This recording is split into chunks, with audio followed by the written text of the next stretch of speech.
6 દિવાસળીની મદદથી આપણે કેટલા ત્રિકોણ બનાવીશું?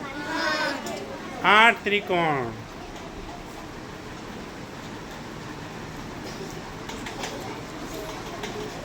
કોઈને ટેબલ ઉપર ના ફાવે તો નીચે બેસી શકે છે.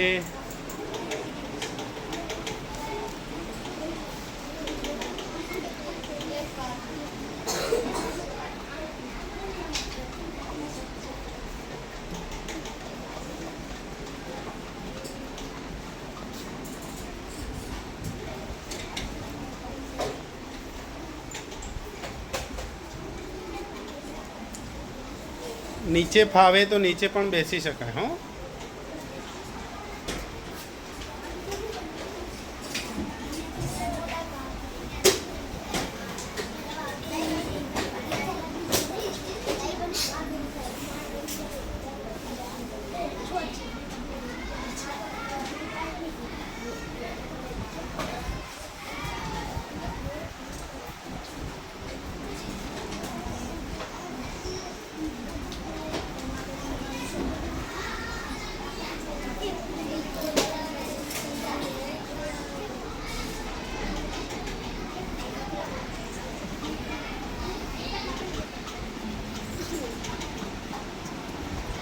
આઠ ત્રિકોણ બનવા જોઈએ ભાઈ.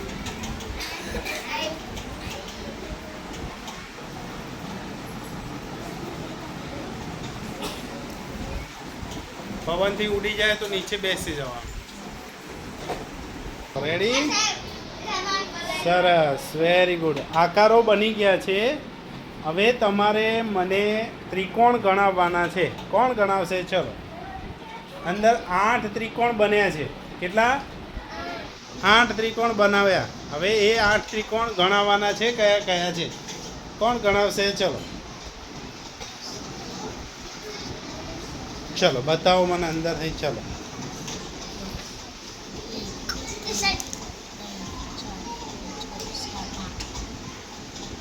એ બાજુઓ બેટા, બાજુઓ નહીં, ત્રિકોણ. ત્રિકોણ ગણાવો.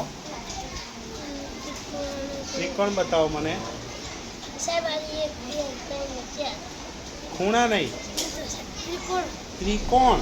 ત્રિકોણ એટલે જેવી રચના આવશે. હા, બતાવો. બોલો ભાઈ, બતાવો.